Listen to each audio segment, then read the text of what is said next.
it's official. KW Oktoberfest is underway. We've got lots going on, and one of the great additions to the opening weekend of Oktoberfest is the fact that Rogers Hometown Hockey is here, Ken. I am so excited just because it marries all of my favorite things. Eating to excess with Thanksgiving, a big party like Oktoberfest, and hockey. So and a big weekend for our next guest too. Ron MacLean joining us, host of Hometown Hockey. And Ron, usually for events like this, you're there for a day, maybe two. I have a feeling you're going to be here for quite a while. Well, Ken, even if I weren't here for the 3 days, which I am, or 4 days, because I'll probably leave Monday evening for Thanksgiving back to Oakville. But even if I weren't here for the 4 days, I usually feel the effects for 4 days. So it's the same thing. And it's always been a treat to come to Oktoberfest. And Susan, I love your sweater. I was writing at the beginning of our Rogers Hometown Hockey season a little blog for the website, rogershometownhockey.com, about how Gordie Howe came to Galt from Saskatoon, and he actually sat out the entire year. There were too many Westerners playing for Galt at the time, so he was ineligible to play in the OHA, they called it back in the day. So he just sat and worked in a munitions factory. It was during the war, and he came out of Galt, and Peter Zosky, of course, is legendary from this area, came out of Galt and Cambridge, who was an icon of the CBC. So you're wearing a great sweater today. Well, I've been reading your blog, and it's exactly why I wore the sweater today, because the stories on your blog are incredible, Ron, and really that's what Rogers Hometown Hockey is all about. It's all about the hockey stories that are out there. Well, Mike Hoffman plays for the Ottawa Senators, and we'll feature the Montreal Canadiens Ottawa game on Sunday evening at 6:30 on Sportsnet 1. Now, do you know where we are? I don't even know where I am on the dial anymore. But 22 in this area. Yeah, I got to explain to my father where I am. I said, Dad, I'm on Sportsnet 1, and you know how that goes over. But anyway, we're excited that we're on it all, and it's going to be a great telecast. And Todd here was just explaining Mike's childhood in minor hockey, and the big rule in the house was he got Mike to always take his stick in the bedroom and stick handle a golf ball.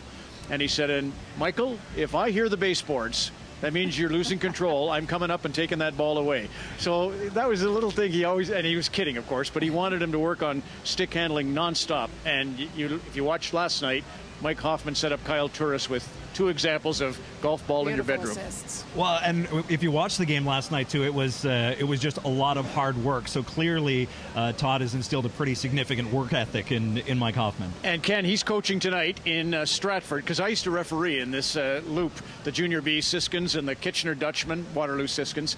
Waterloo are playing tonight in Stratford, and that was the great rivalry. One of the thrills of my refereeing time was to come in and do games in the old bubble here in Waterloo.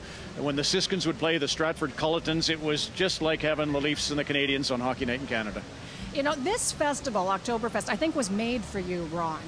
You were born in Germany. Yeah. You started out in Germany. You're from this area. You got the Lederhosen, and you are going to be participating in Oktoberfest in a big way throughout the weekend. You just tapped the keg for us to start it off, and you get to be the Grand Marshal for the parade on Monday. Well, Alfred Laurick gave me he took care of the tough job. He did the hammer part, and I just held the spigot. But it's such an honor, Susan. When Carrie, my wife, and I moved down to Ontario to take the job at Hockey Night in Canada, we didn't know where we would settle. We didn't know anything about the GTA. We ended up in Oakville, and then we couldn't afford to buy in Oakville, so we bought our first home in Ancaster, outside Hamilton, right down Highway 8, right? So we spent a ton of time in this area, and a woman named Grace McDonald invited me to come up. She was a volunteer with the Oktoberfest committee, to be a participant in the parade in 1996, and it was a big deal to us. Everybody was incredible. It became a regular haunt at Oktoberfest, and so on a Thanksgiving, to have this sort of joint celebration of hockey on our show, and then, of course, Oktoberfest, it just feels really nice.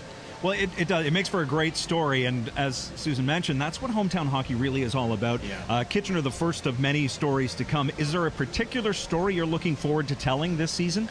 Well, just this weekend, having Daryl Sittler, we'll obviously celebrate Mark Scheifele. He's a local kid who had another beautiful goal last night. It's like everybody's getting ready for the show on Sunday by giving us super highlights. But Scheifele and Hoffman are headlining the Kitchener broadcast on Sunday evening. Daryl Sittler will be my guest, and I don't have to explain to you how big he is around here in St. Jacobs. His brother Jeff coaches the AA Midget Lady Rangers here in town.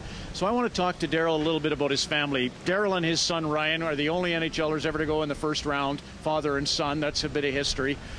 His brother Jeff being a coach, Jeff's dad and Daryl's dad died when Jeff was 20 years old, and he was playing for the Waterloo Siskins. Had a heart attack, did the father.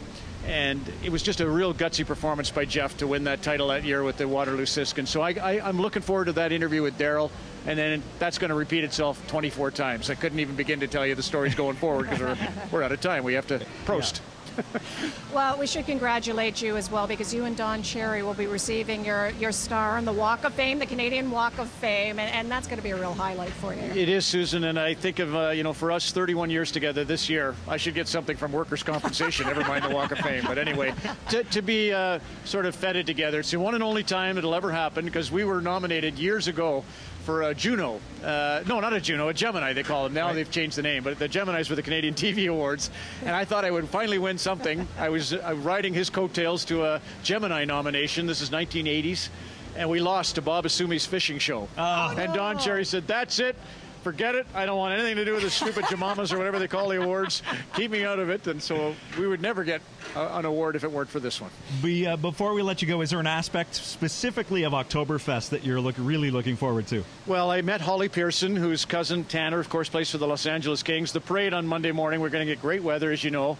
I will look forward to strudel at the Alpine. I'll look forward to pig's tails at Transylvania, and I can't tell you how I'm looking forward to the beer once we get off the air Sunday night. Of course. Well, and we're looking forward to hearing all the stories as you host Rogers Hometown Hockey on Sunday.